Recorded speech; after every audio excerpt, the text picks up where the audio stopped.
दोस्तों आज हम लोग बात करेंगे कैपिटल के बारे में कि कैपिटल क्या है।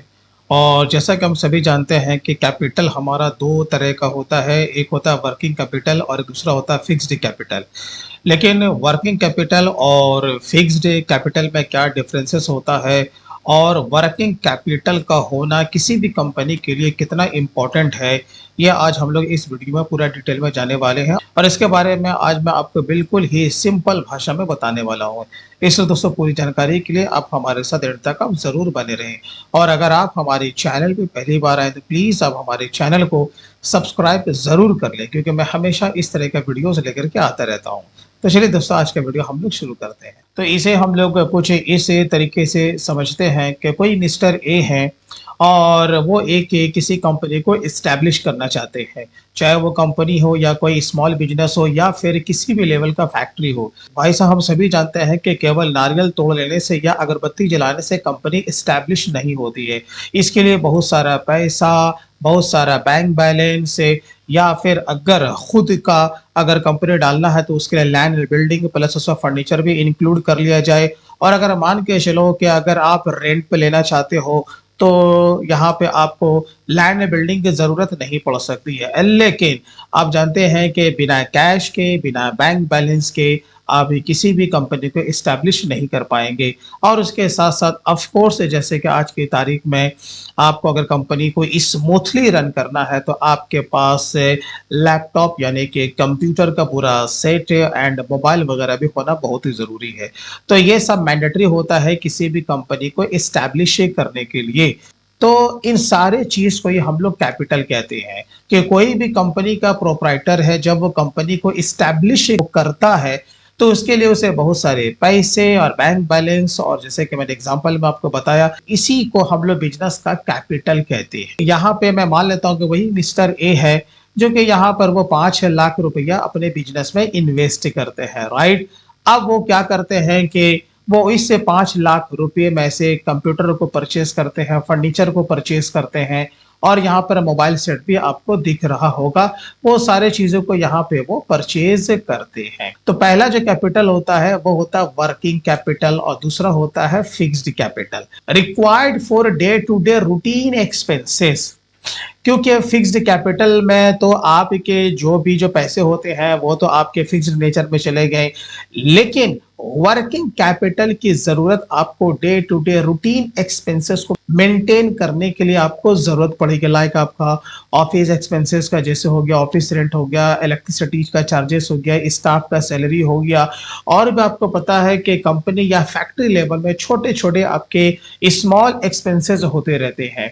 तो उसे मेंटेन करना भी बहुत ही जरूरी है कि जब तक आप उसे मेंटेन नहीं करेंगे, आप उससे फुलफिल नहीं करेंगे, कभी भी आपकी कंपनी स्मूथली रन नहीं कर सकती। और जो फिक्स्ड कैपिटल जो होता है वो आपके लॉन्ग टर्म यूज के लिए होता है, जो कि हम कंपनी में यूज करते हैं, राइट। आप पहले इसका फॉर्मूला समझ जाइए कि current asset minus current liability. अब करंट एसेट से आप लोग किसे कहेंगे? करंट एसेट का मतलब होता है कि आपने जो बिजनेस में जो पैसे को इन्वेस्ट किया है फॉर अप टू 1 ईयर, ठीक है। तो इसमें क्या क्या आ सकता है? जैसे कि आपका कैश है, भाई साहब आपका करंट एसेट है ना, हाँ जी। आपका बैंक बैलेंस, सन्ड्री डेटर, जैसा कि आपको पता है कि हमने जिसे भी उधार में माल बेचा है या सर्विस दिया है, आज न कल वो हमें पैसा तो ला के देगा भाई, तो वो भी हमारा रिसीवेबल होता है जिसे हम लोग करंट एसेट कहते हैं।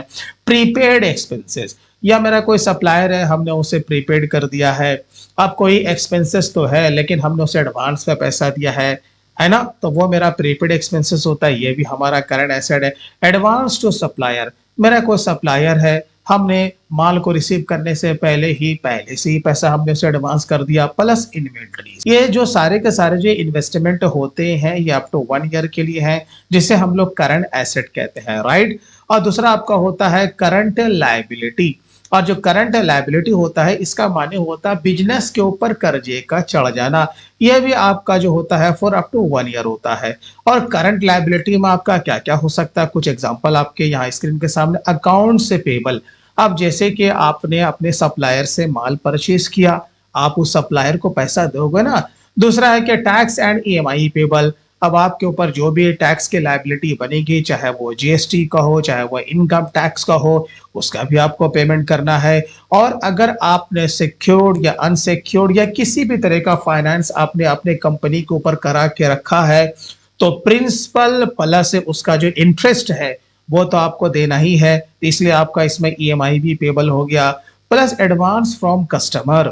अगर आपका कोई कस्टमर है, आपने उसे एडवांस में ले रखा है अगेंस्ट ऑफ सप्लाई, तो इसका फॉर्मूला बहुत सिंपल है भाई साहब कि वर्किंग कैपिटल अगर आपको निकालना है तो जितना भी आपका जो करंट लायबिलिटी है उसको अपने करंट एसेट से लेस करने के बाद जो भी आपका बचता है वही आपका वर्किंग कैपिटल कहलाता है। अब यहां पर बात आ रही है लिक्विडिटी की। ठीक है, लिक्विडिटी का माने होता है कि कितना जल्दी आप अपने एसेट को, चाहे वो आपका करंट एसेट हो या फिर आपका फिक्स्ड एसेट हो, कितना जल्दी आप उसे कैश में कन्वर्ट कर सकते हैं।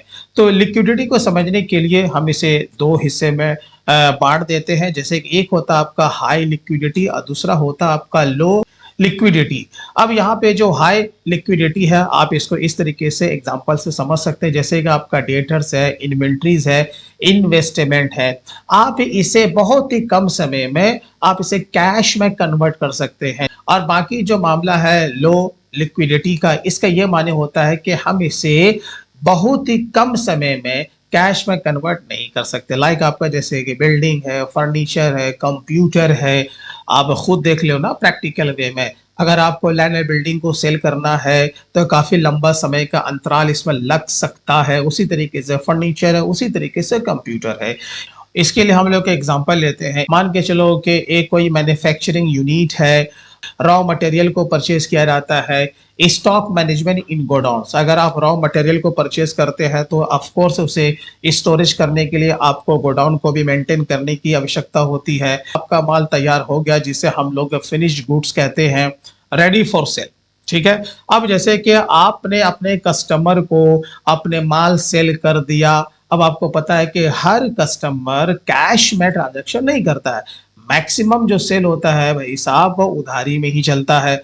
आप भी उधार में माल परचेज करते हो, हम भी उधार में माल सेल करते हैं या सर्विस को प्रोवाइड करते हैं, right. Purchase of raw material से लेकर के माल को सप्लाई करने तक में एक लंबा प्रोसेस होता है। मान के चलो को 90 डेज का हो गया, मोर देन 100 डेज का हो गया, तो क्या आपको ये पैसा 90 डेज के अंदर मिल जाता है? तो नहीं, इसमें भी काफी समय आपको लगेगा पैसे की रिकवरी करने में। तो उस बीच में भाई साहब क्या होगा? So during this process company needs the working capital to run smoothly.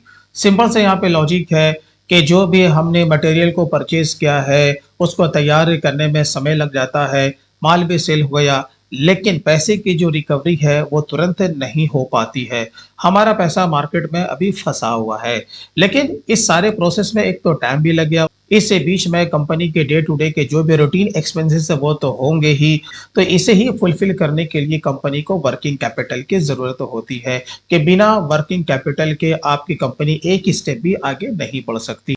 तो दोस्तों मैं उम्मीद करता हूं कि आपने कैपिटल, वर्किंग कैपिटल और फिक्स्ड कैपिटल के बारे में अच्छी तरीके से समझ लिया होगा। इसी तरीके से अगर और भी डिटेल में अगर आप मुझसे tally, GST, TDS, TCS, income tax, payroll, balance sheet को फाइनलाइज से करना और भी बहुत कुछ एक कंपनी के रियल डाटा के साथ, और वो भी प्रैक्टिकल वे में समझना चाहते हैं और इस फील्ड में हर तरह के काम सीखना चाहते हैं, तो आप हमारे tally and taxation mastery course में भी इनरोल कर सकते हैं। इसके लिए स्क्रीन पर दिए हुए नंबर पर भी कॉल कर सकते हैं या फिर हमारे ऑफिशियल वेबसाइट theaccounts.in को भी आप विजिट कर सकते हैं। दोस्तों वीडियो अच्छा लगा तो कम से कम आप इसे लाइक जरूर कीजिए। तो फिर मिलते हैं किसी दिन किसी और नए टॉपिक के साथ, तब तक take care and bye bye.